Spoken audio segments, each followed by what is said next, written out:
Oh, the bums. That's getting to be more of a mess every day.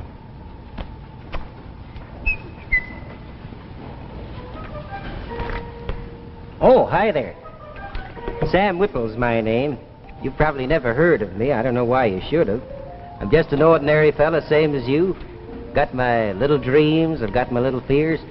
I see a sign, keep off the grass. Well, I keep off. No, wait a minute, there is something different about me.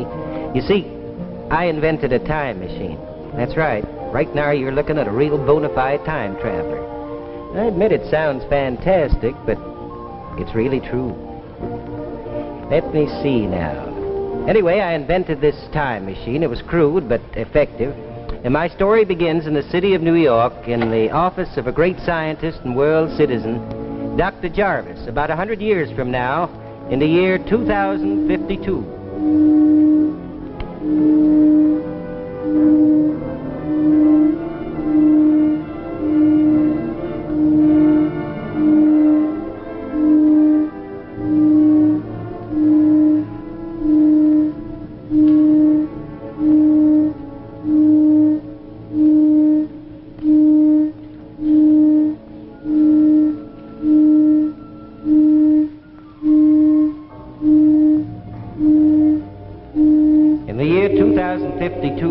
The whole world stood at the edge of doom.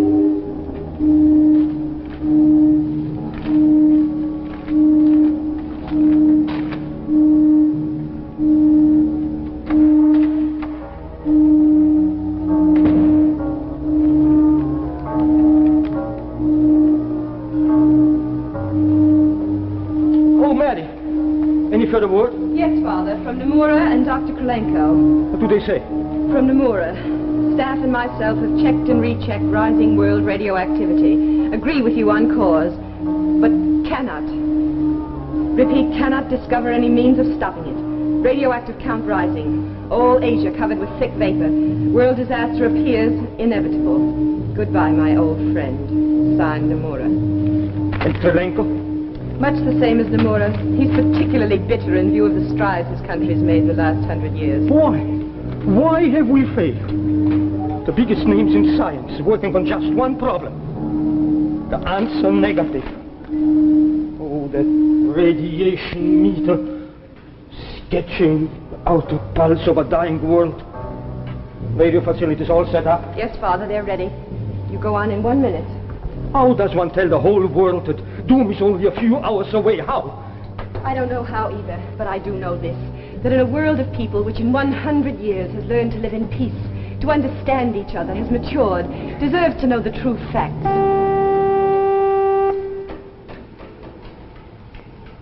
"15 seconds. I can't. You're a scientist. Would you like the true facts withheld from you? All right.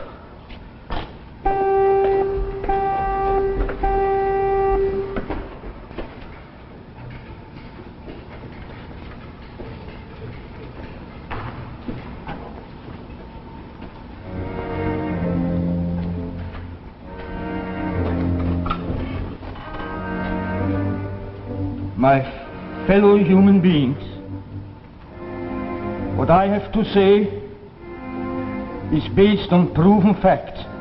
You cannot avoid it, you must believe it. In a few hours, you and I, all our loved ones, the whole earth will be dead. In the past few months, you have seen how thick vapors covered your cities and towns, your small villages and homes. And now I must tell you why this has happened. 100 years ago, at the beginning of the atomic age, when the atom was a plaything, and the people of the world, like quarrelsome, headstrong people, a certain scientist discovered a rare element. After investigation, he placed it into a cyclotron and bombarded its atoms. A chain reaction resulted. A slow, imperceptible reaction. The scientist in his calculations made one small mistake, and though he checked and rechecked his findings, he never noticed it. The chain reaction grew and grew, the entire world slowly becoming radioactive.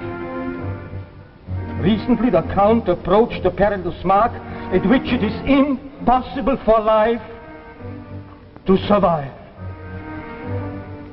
This point will be reached within the next few hours. There is no escape. Listen. There is your heartbeat. This is an ironic tragedy which has befallen us. In the 100 years since 1952, you, the people of the world, have abolished war, disease, hatred, and bigotry. But one tiny mistake, committed by those before your time, has outweighed all that in the balance of fate. I cannot give you hope. There is none. Nothing is left.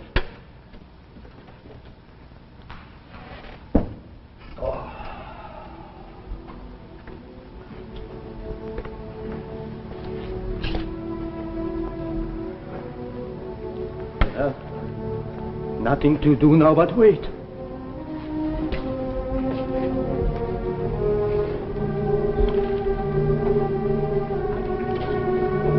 How much time is there? About 3.5 hours. Let's check back once more. Perhaps something escaped us. No harm in trying. We've nothing to lose. You are right. Come on. We'll start from the beginning. We turned the teletime set to June 30th, 1952.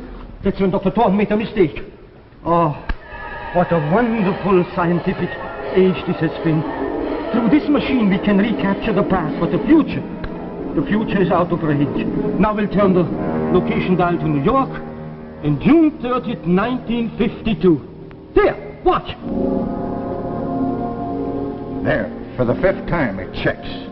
Well, are we all set, Doctor? Yes, we're ready. Let's start the cyclotron. Wait. Wait, you've made a mistake. Oh, that's You mustn't. no use. Mary, it's too late to tell them. Why, Father, why?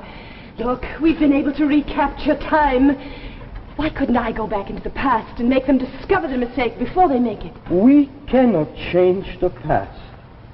Only a human being living before June 30th, 1952 could prevent this mistake before it happened. But how could we get somebody from 1952 here? They weren't even close to time travel in those days. Wait a minute. There is one man. A Sam Whipple, I think he's called. Yes, before all this happened, I amused myself watching him. A very serious young man, but quite amateurish.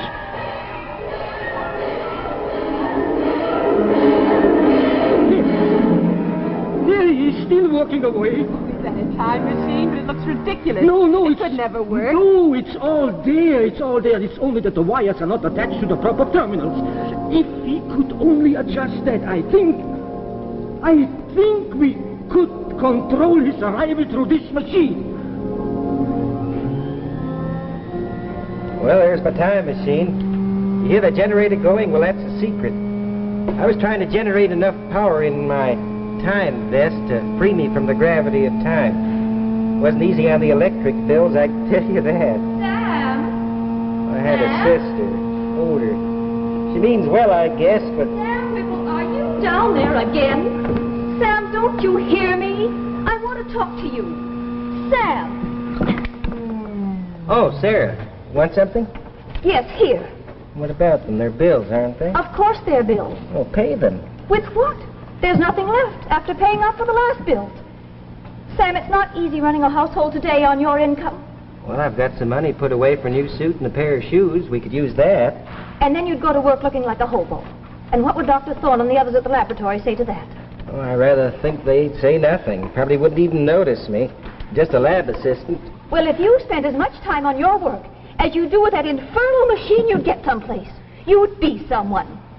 When are you going to give this thing up and stop daydreaming? Really, the neighbors are beginning to think you are crazy. I assure you, Sarah, I'm really very harmless. But as for giving this up, this is what may turn my dreaming into reality. As a boy, you were afraid to face things, and you still are. Yes, I am. I don't like myself for it. Never did have much gumption. Afraid to talk for myself, fight for myself.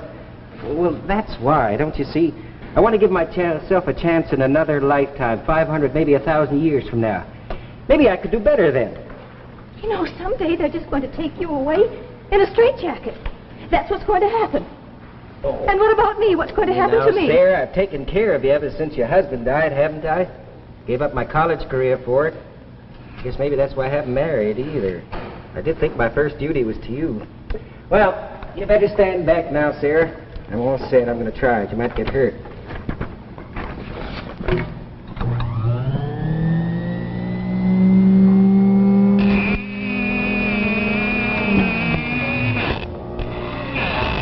I guess not this time. It's these wires, if I could only get them straight.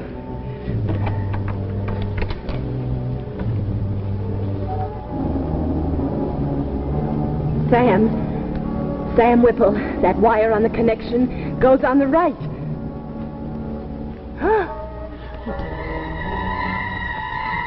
Father. Yeah.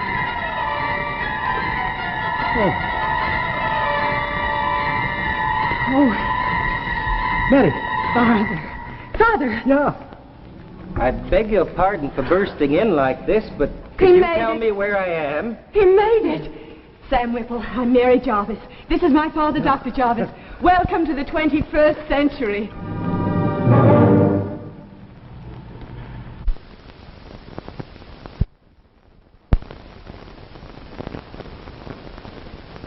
Made it. My time machine works. I made it.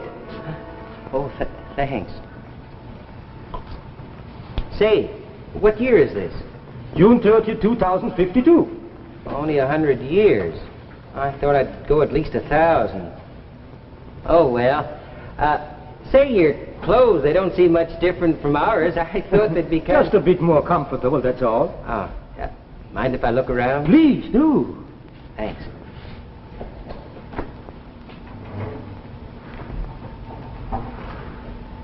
Father, shouldn't we ask him? It's almost 3:30. Only 2 more hours. I know, but I think we should give Mr. Whipple a chance to get his bearings. Say, wait a minute. How did you know I was coming? The teletype said you saw. Through it we can look back into the past. That's how we knew. Hey, that's wonderful. Say, if I stayed here, do you suppose I could work on things like that and all of this? I'm a lab assistant with Dr. Thorne. You know him? We've heard of him. I think if I could get to do some real studying at a good school, well, that would take money, wouldn't it? That is not necessary. The government takes care of everybody's tuition. The government? Well, how can they afford it, what with defense and armies and things like that? That's no longer necessary. We are at peace with the world.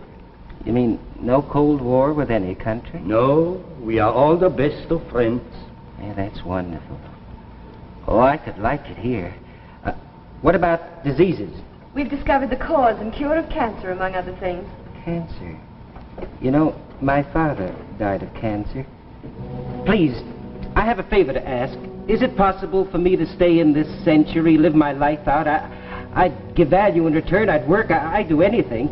I don't have to worry about my sister. The insurance will take care of her. Please, is it possible?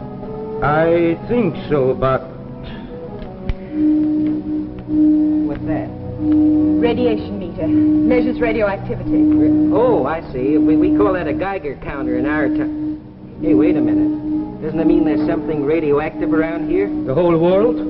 I don't understand. A nuclear bombardment in 1952 started a slow chain reaction which has steadily grown into an overpowering radioactivity. At 3:30, the danger point will be reached. The whole world and all in it will die. Oh, I don't believe that. I can't. See for yourself. Why do you think the fog is so thick outside? But how? A mistake? Made by your own Dr. Thorne and Mr. Adams. Mistake made by Thorne and Adams. Well, how can you be sure? We saw them on a teletype set. If only I'd known. You know now. Isn't it too late? For us it is. There's nothing we can do. But this happened in your time, Sam. You could stop it. You want me to go back? Oh, no. No, I can't. Dr. Thorne's a very important man. He wouldn't listen to me. Make him, Sam. You can make him. In the few moments I've been here, I've known more happiness than I've ever known in a lifetime. I wish I could stay, if only for this one last hour. But it means the whole world's going to die, doesn't it? All the people. Okay, I'll do it. Can you help me get back? Yes. All right. I'll do the best I can. And then, if you don't mind, I would like to try and get back here. Oh, yes, Sam. Please come back. Okay, Dr. Jarvis. All right.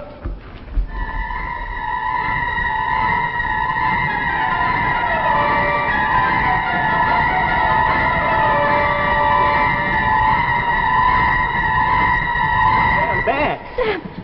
Hey, where's my umbrella? Sam, where have you been? Where? It worked, Sarah. It worked. It worked. I don't Here, help me understand get what's this going off. on around here. I'll tell you later. What time is it? It's 10 past 3. Past it. It gives me 20 minutes. I'll see you later, 20 Sarah. minutes for what, Don't Sam? have time. I've got to hurry. Sam!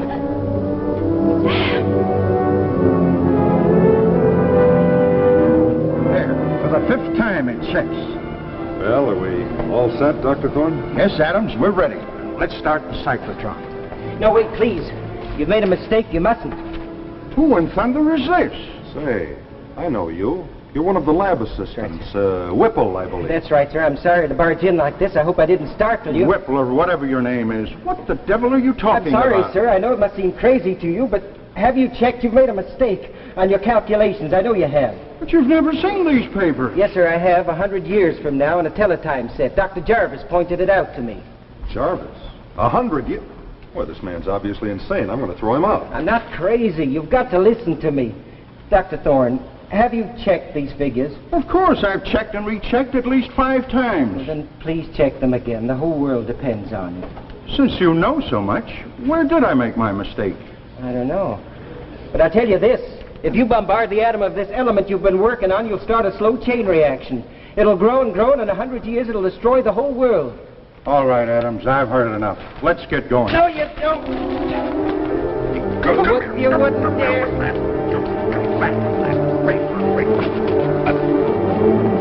Burned it. It's burned.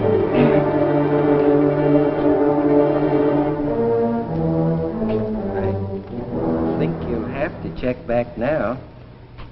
I'm sorry to cause you all this extra work, but you did make a mistake, you know. What do you... Whipple, get out of here and don't ever come back. You're fired. You can't fire me. I quit. Quit. Hey, that sounds good. I'm going back to the year 2052 where a man can have a future. Good day, gentlemen. Burned. All burned. A mountain of work. Guess we'll have to start again. Adams, I wonder, do you suppose I could have made a mistake?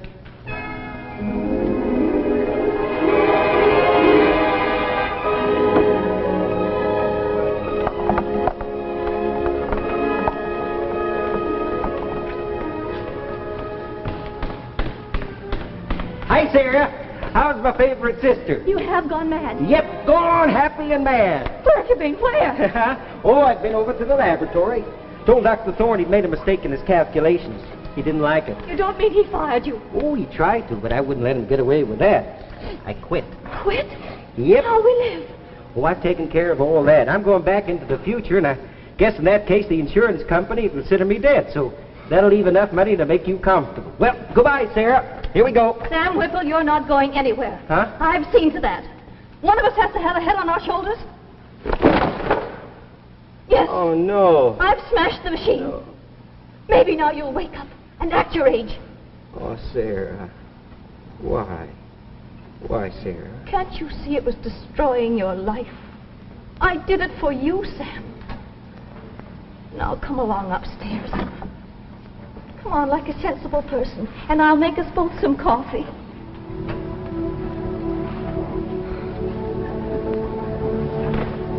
I'm not going anywhere. I'm staying right here. Here, Jarvis. I'm not coming back. I can. Sam Whipple, I know you're not coming back, and I'm sorry. Oh, Sam, I know you feel small and ridiculous, but you're not, Sam. You're a great man. You've saved the world. Someday children will read about you in their history books. Sam Whipple, who came out of the past and gave us the future. Well, there's my story. Now, I don't know why anybody should call it fantastic, do you?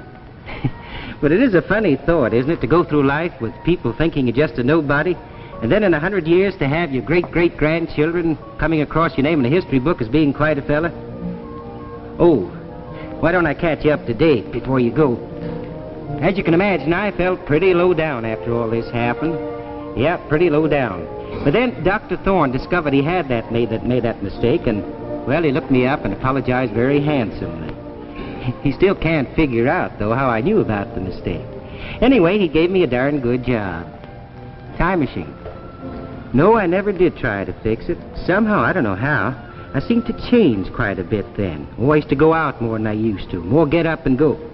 Well, I even had enough gumption to go to a party one day at a friend's house. Met a very nice girl there. Her name was Ruth.